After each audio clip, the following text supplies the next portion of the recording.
fast forward 2023, we were almost everywhere.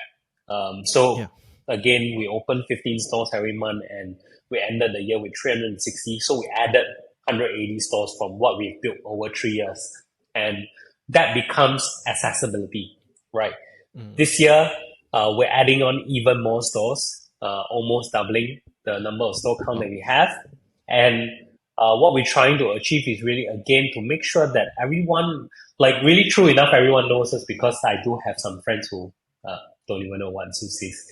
And and really, again, wanting to make sure that we are able to cover the market as fast as we can in terms of, making sure that everyone is able to get hold of the Zus. So thinking ahead, product is one thing, then execution, and lastly, a bit of luck that help us to achieve where we are.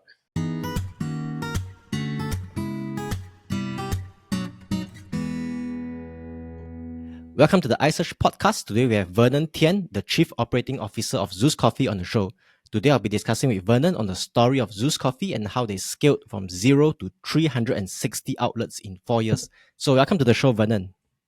Thanks, Ben, for having me on the show. Very honored to be invited today to share our journey and also provide some tips if, let's say, I'm able to share with everyone. Okay, sure. Let's jump in. So how did the idea of Zus Coffee came about? Like what inspired you to start this business, especially when there's so many other coffee businesses in the market already? Yeah, so the founder himself is actually not me. The founder himself is also our CEO. He actually got the idea from his overseas trip where he found out that how come there's one store that doesn't actually have queue, that constantly has someone coming up to pick up their orders and also delivery. And I think this sounds very familiar. It's actually from one of the Asian countries, in fact from China.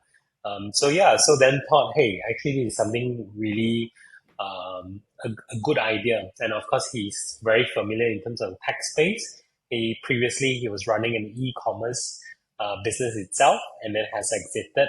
So thought that this is actually no-brainer in terms of running an e-commerce business again. Yeah. Right. How we see the business is very much, again, it's e-commerce. Coffee is just a product. And so, so that's how the idea came about. Came back to Malaysia, joined up with a few other co-founders, and that's how Zus Coffee started. Right. Okay, so interesting. So Zus Coffee went from like 0 to 360 outlets in just a very short period of 4 years. So what are the key strategies that have helped in your rapid expansion? I think it's constantly thinking ahead of time. Like in our first store, 2019, late 2019, it was from a humble kiosk itself. And one of the key challenges during that time was really to educate customers, right, on why should they be ordering from an app rather than walking in to buying coffee and all. Then we moved ahead in 2020. It was actually the height of MCO during COVID lockdown, right? And we still went ahead to open stores. And during that time, we constantly explored different kind of formats of store. Second store was actually in Asia Shopping Mall. Third store was in IOI Puchong. And then moving forward was very much shop lots. Again, this is what I mean by thinking ahead of time, like exploring different formats that actually work for us and then think that how should we move in the years to come. So in 2021, I think we ended in 2020 with about 15 stores, and 2021 was still COVID lockdown. Yeah. We told ourselves our target for that year was to achieve 60 stores, and the format that we're going to go all in would be shop lots. Yeah, and then true enough, whenever we had the opportunity to renovate stores, we went ahead. Yeah. And we have a famous quote is that when everyone else is sleeping, we work harder, and that keeps us moving, right? And so 2021 we ended with 60 stores. 2022 we ended the year with 180 stores. Again, we added 120 stores in a single year, right? That's like 10 stores every month. and everyone was saying that, hey, you're crazy. In fact, every year everyone say that we're crazy because in 2020, people say that we're crazy to implement something that may not work in Malaysia, right? But um, I think it's a bit of luck, it's a bit of timing. All the stars were aligning, and it was the right business model for the right time. Yeah, 2022. Everyone said that we're crazy to open 10 stores a month, but if we think back, it was actually the right decision for us to open so many stores because the mode that we're having that time was really to land grab as fast as possible, right?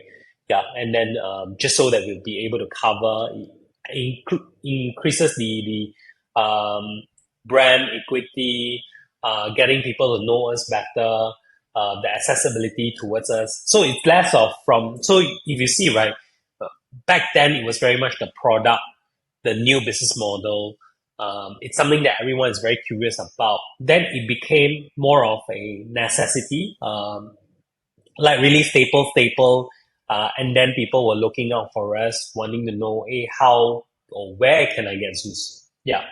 Fast forward 2023, we were almost everywhere. So Yeah.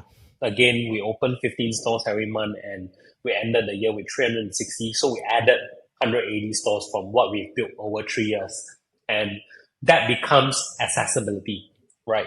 This year, we're adding on even more stores, almost doubling the number of store count that we have.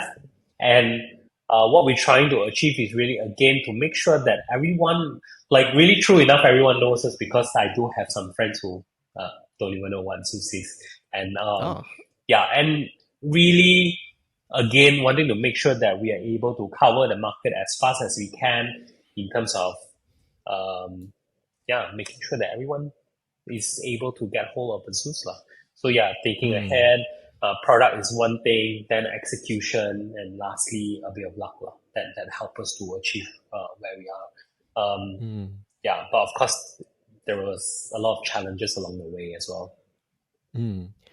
So your plan is basically this year to double it from 360 to 720 outlets by the end of Almost lah, 2024? 650. Yeah, hopefully we'll be able to 650. achieve 650. Yeah, that's our target.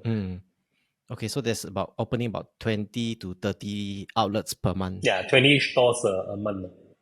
In Malaysia, or you're going to expand to, I think, Philippines or other Yeah, Southeast that's Asian only countries? Malaysia alone. So in Philippines Okay. itself, we ended last year with 5 stores, and then this year our target is to open between 100 to 150.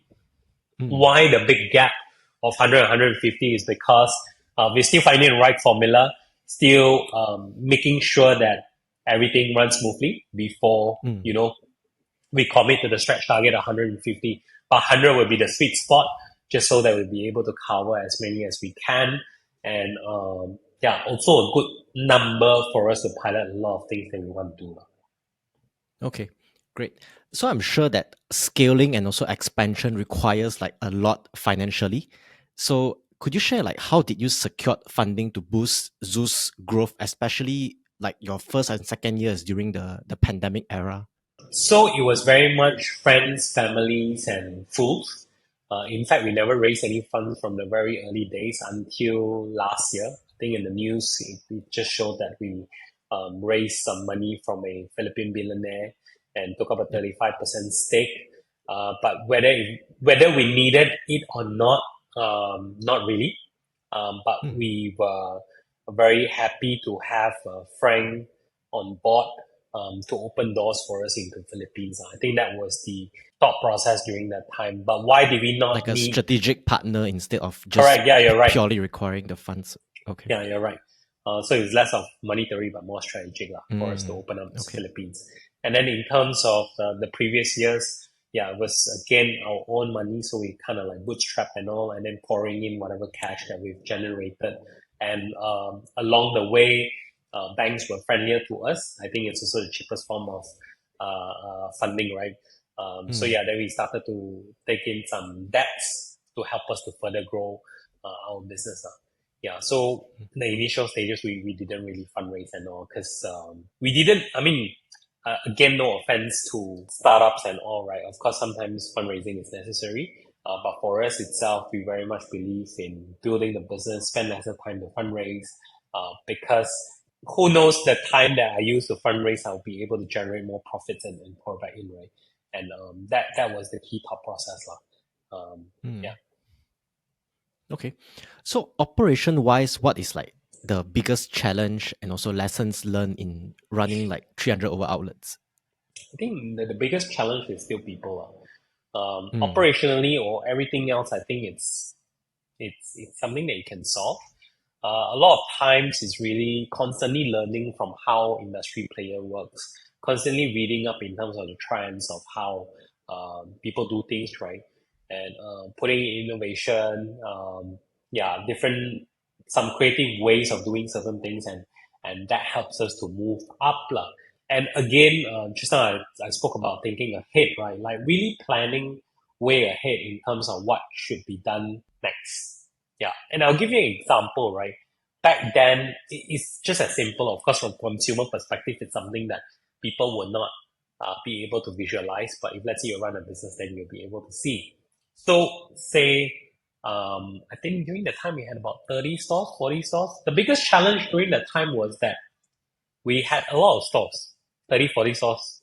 Technically, that's quite a lot, right? And our suppliers were sending stocks at different times. 30, 40 stores, they probably need like how many trucks? Probably 5 to 6 trucks to be able to deliver stocks to all our stores, because the stores were in different locations. We had some stores in Klang Valley, we had some stores in Johor, we had some stores in Penang. Yeah. And then they deliver stocks at different times. You have a lot of out of stock situation. And then you have a lot of baristas who do not stock in at the right time because store level is busy. So when stocks arrive, they couldn't attend to the driver. Driver had to park outside, double park, and then wait for other people to honk them and whatnot. So operationally, it's um, challenging, right? Yeah. Then what we had to think ahead is, of course, when is the right time for us to consolidate all the orders into one central, what we call distribution center. Yeah. Of course, a lot of times it's like, oh, why not we use warehouse and all, right? But for us is that we are already so busy opening stores, right? Warehousing is not our core. Why not we outsource it? Eventually we outsource, but again, then it comes back to dollar and cents. Yeah. As much as I cannot afford now, when can I afford it? Yeah. And then to give everyone assurance in the sense that, hey, when I reach 60 or 70 stores, this is the point of time where I can break even in terms of my DC operations, right? And for the consolidation to make sense and work backwards from there. Yeah, say I'm gonna take 2021 to hit 60 stores, and that would mean by January 2022, I would have consolidated all of these by in DC. Yeah. What do I need to do now? Yeah, and get everyone in check, and so again, it's really thinking ahead in terms of what you need to do next, and then plan, and that help us to grow, lah. And I think operationally less challenging, really just constantly have to think about what's next, what's my challenge right now, and how do I reach that point. But again, I think the business itself, the biggest challenge is definitely people, because it's not just about hiring difficulties. I think we are very fortunate that we're past that stage in terms of very hard to find manpower. But for us, it's really very hard for us to find the right manpower, yeah, or the right talent to help us to grow the business. Because a lot of times it's about the culture and also managing the emotions. Yeah, we have a lot of really bright talents within the company. They can do wonders for us. We have some who give up their really good pay and taking a pay cut to join us because they want to contribute to, being impactful and all, right, and able to showcase their talent. But a lot of times it's also having to manage the emotions is very, very challenging. Everyone is different. Yeah, there's no like one set of things that you can settle, right? So I think people is the most challenging part. It's not just about training, yeah, and then culture, lah. Yeah, right. How do I instill the right culture into them, and making sure that they'll be able to operate like what we envision the company will be, lah, and how we want it to be. Yeah, so that's the biggest challenge. Yeah, everything else Right. operationally, I think no brainer. Again, if there's any specific questions in terms of like how do we do certain things, more than happy to share. Yeah. But the rest of them Okay. are things that we'll be able to figure out, or hire the best talent to solve the problem for you. Yeah. Sometime last year, we started to have a layer of talents or team members who are on VP level. And these are all talents from really reputable companies that have achieved a lot and coming in here to put in the right structure framework for us while we scale. Yeah. And again, then it relates to people, right? Because they know what to do. Yep. And how many employees does Zus Coffee have currently? Organization, across the entire organization, we have about 3,000 employees. Yeah, so I think about 2,007 of them are actually, 2,700 plus are actually from on the ground. Yeah, which is our retail staffs, your baristas, your supervisors, store managers. Your frontline. And, yeah, frontline staff. And then the HQ team members, I think we have about 260, 270 right now. Yeah. Okay. So I think the interesting thing is about people, right? So let's talk about hiring. Like one challenge entrepreneurs always face is, I'm sure you also know, that's like it's like hiring the right people. So with a huge team in Zeus of 3,000 over employees, like what is your hiring philosophy and how do you get the hiring right? There's no right formula. Again, different people you have to deal differently. Early stages, we were still very, very hands-on in terms of hiring almost everyone. Yeah. And then when we grew, a lot of times was teaching people, or at least on the retail level, we were less hands-on and really let go to the outlet managers to, or area supervisors during that time to manage their workforce. Yeah. And I think key for these team members were very much what we wanted to be. Again, it's culture, right? And sharing with them what do you envision the business can be. I still remember during that time was really appearing in a lot of going to stores, telling people that, hey, what do we want to do? Where do we want to be? And appearing in town halls, telling them like, what do we want to achieve, and have everyone to buy in. Yeah, those were things that we do a lot, and making them ambassadors of the company, right? Of course, you have some bad apples here and there, but really, I think the greatest ambassador of a brand is definitely the staffs themselves. Yeah. And then the ones in HQ were really constantly making a target for ourselves, right? I think when we first started, then we wanted to like, oh, let's hire someone from this company and, so learn how they do certain things and they can teach us a thing or two. Then the following year, oh, let's target someone like this and like that. And will be able to give us a lot more insights in terms of what we need to do. But again, it's a learning journey. It's really taking step by step. Yeah, last time we used to target to hire people from QSR to give us the QSR kind of knowledge. Then moving up, we hired very good executors, very young, energetic people. Then eventually now we start to hire some consulting background team members. I know it's a lot of people would say that it's a bit too much, but it's not, because it gives you a different perspective of how you should do certain things. And these guys are so smart. Yeah, things that we need 1 week to think, they probably think few hours and, hey, this is what you need to do. So yeah, that gives us an edge, right? But again, I think ultimately it's really doing the right thing and run an honest business. Then everyone will be able to buy into you and see that, hey, you actually have a vision to achieve. For us, it's really to be able to bring a Malaysian brand out from Malaysia, and also be able to be on par with international giants. It's something that we are targeting to be. So that helps us to attract a lot of talents, because they also want to, contribute to a company that has something like that. Yeah. Would you be able to share like what is the ultimate vision? Okay, I think to say globally would be very ambitious. Yeah, hopefully we'll be able to bring Zeus to the whole world one day. I don't know how long. Probably it's going to take us 10 years or 20 years. Yeah.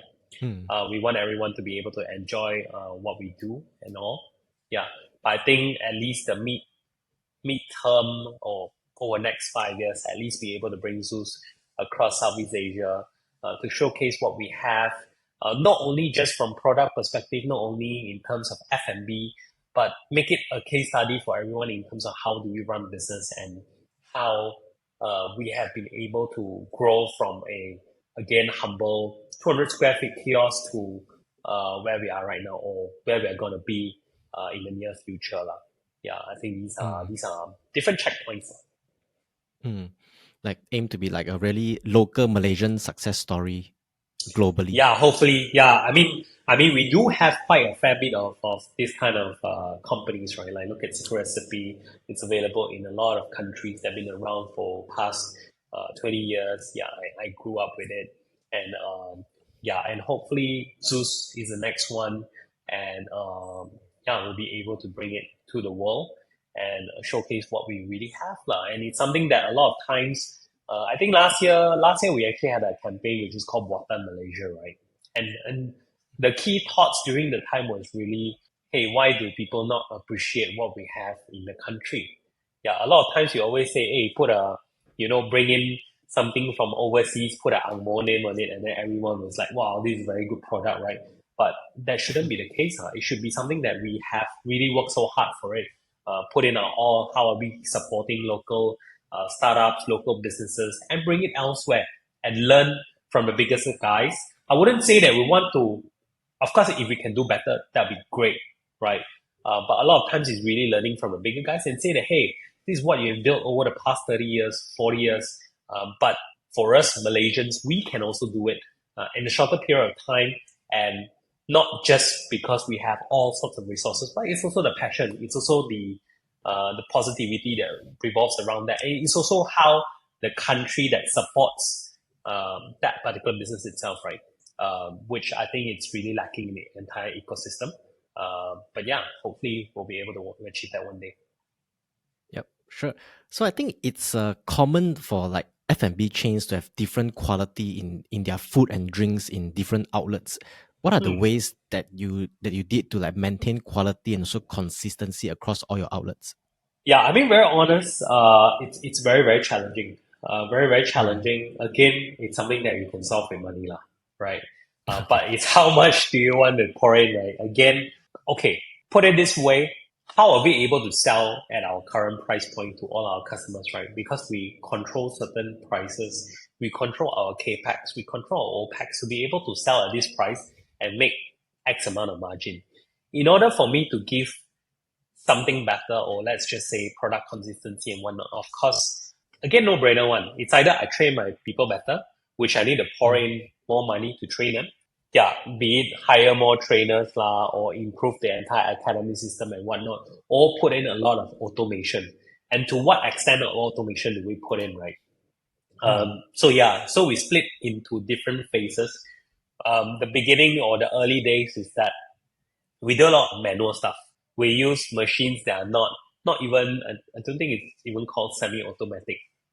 It's really conventional. We still have to grind our beans. You need to calibrate and all. Then you get the pull shot, frosting and whatnot, right? So there's a lot of variable in between that comes up to a quality kind of food and drinks, right? Yeah. Then as we scale to X amount of stores, certain automation has to be put in. Like for instance, calibration has to be automated.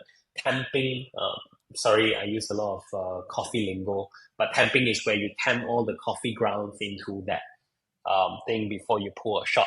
And yeah, so you put in automation phase by phase because these are things that you no longer can control anymore. And it's the same thing that we do here. In fact, this year we're rolling out an innovation center that helps us. It's very much like a sandbox kind of thing to help us to look into which part of the problems we want to solve now and which part of the problems that we can solve in nearer term. Yeah, and what are things that we can cut down, look into ergonomics, how do we run lean and all to help us to operate better. But again, it's really putting in a lot of automation, but it also depends on the amount of investment that we want to put into every store. Yeah, like for instance, if you look at international brands like KFC, McDonald's, and all, I don't think you have a proper chef to fry the fries, right? He's just pouring in the fries into a machine, and the machine will fry everything for you. And at a certain point in time, it just stops and pops up, and it's time to serve. Yeah, but of course, the variable is how much salt the guy pours in, right? That's a variable. So yeah, so it's really putting in automation step by step to hopefully across all the stores will be as consistent as possible. I wouldn't say that we are that great yet, but we're definitely improving or continuously improving on a day-to-day basis. Right. Would you say like with more automation means that you need more investment? Definitely. So capex is something that we constantly remind ourselves that hey, maybe we should invest more in terms of capex. OPEX is something that we slowly shift out from it.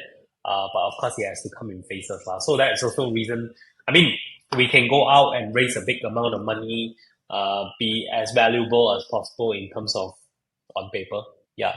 And then put in all these investments in store and see how it works, automations and all. But again, certain automations may not work, certain works. How do we control the quality and all the R&D and everything matters.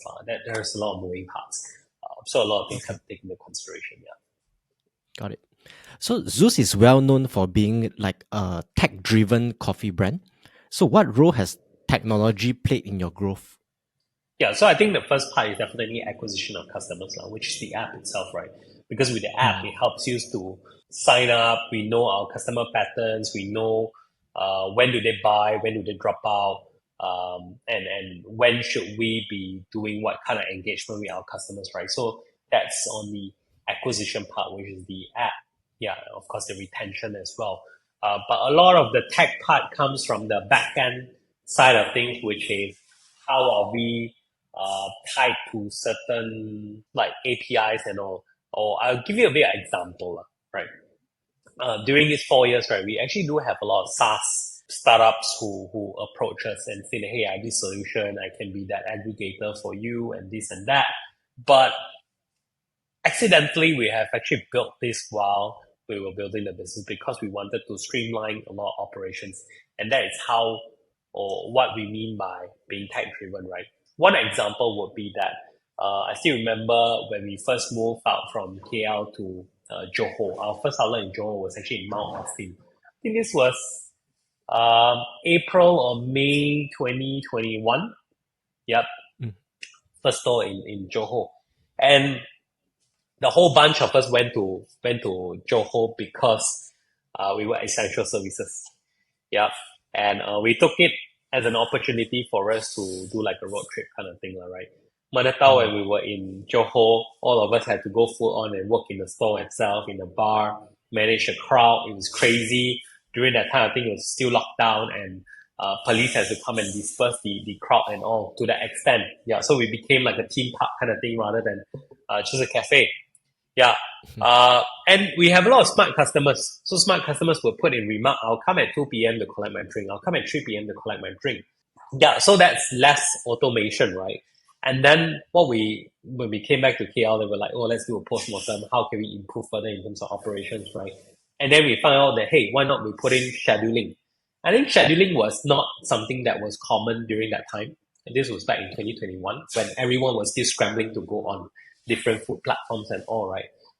So we were thinking, oh, let's do scheduling, and then let's roll out whereby if let's say a customer wants to come and collect their drink at 3 p.m., we only push out the drink to the store at 2:50 or 2:55 because they need those time to prepare those drinks. And then by 3 p.m. you will have your drink. And why do I only push that drink out at 2:50? It's because you don't want to confuse the barista, right? You don't want to confuse them and say that, oh, this order is coming in at 3 o'clock. This order is coming at 2. Then you have, let's say you have 100 different orders, right? You have 100 different stacks. And it's going to confuse everyone. And they're going to waste a lot of time flipping on cups and say that, hey, this one is coming at what time? This one is coming at what time? And every second and 100, it's going to be 100 seconds. Yeah. And so that was the thought process during that time and helps us to streamline a lot of all these processes. And that's what we mean by being tech-driven, really using technology to help us to streamline whatever that we do internally, and not just the app itself. Yeah. And then certain things like, let's say, during that time, I'm quite sure that you've heard a lot of people logging onto certain platforms, calling for Lalamove drivers, riders, Grab Express riders and whatnot to help with their deliveries and all. But because we think that it's very painful to click on all of these and then putting in addresses and all, then we set up automation when you already key in all these addresses as a customer to us. All we have to do is just link up via API to respective providers, and then it can automatically call for rider. Yeah, and I save a lot of minutes and seconds in every single store. And again, if I have one order saves me 5 seconds from doing that, or 10 seconds, how many orders is it gonna save me across 360 stores? Yeah, so that's how we've been operating and the mode lah. And that's what we mean by, again, being tech driven. So yeah, Right. it has definitely contributed greatly towards our growth. And also, like, I think you will have like data analysts to figure out like what are the drinks that is the most popular, what's the age group, the gender, and also that you can probably create more different types of drinks and all. Yeah. We do have internal data team to tell us what do we have to do, or what are the customer patterns, when do they usually come in. Klang Valley customers usually consume between what time to what time, and then out of Klang Valley, what time to what time. Which are the drinks that they favor the most, which are the ingredients that they do the most, when do they come in, when do they leave, how often do they come, say, if let's say they haven't come back to us in 1 month, trigger us. If they haven't come back to us in 3 months, trigger us. So we utilize data in whatever possible ways that we can. Yeah, because that's the best way to tell us what we need to do. Right? Okay. Great. So we are coming towards the end of the podcast. So looking back at the past few years, what is one valuable lesson that you can share with aspiring entrepreneurs? Okay, I think it's really being passionate about what you do, lah. I know it's a big word, right? And everyone says the same thing. But it's true deep down, when you're passionate about something. Passionate in the sense that you have the fire, you have the energy. Every day you look forward to going to work. Rather than, hey, every day I look forward to making X amount of money, making X amount of, I don't know, raise X amount of funds and whatnot. But ultimately, if you do something right, everything else will fall in place for you. I have a mentor that taught me this thing, which is the harder you work, the luckier you'll get. And it's really just giving your all. Everything else will fall in place. Yeah, I don't know. This is true experience. A lot of times you really don't think as much in terms of like, hey, what do I want to be? Yes, of course, that's thinking forward. But more of the times is, what can I do for the company? What can I do for the brand? How am I able to grow better? How do I deter certain things? What's best for the business? And everything else will fall in place. You will have a lot of people knocking on your doors. And so I think that's the key that I'll be able to share, and still it's very relevant to us until today. Okay. Right. So thanks, Vernon, for coming onto the show. Check out Zus Coffee down below, and I'll see you in the next episode.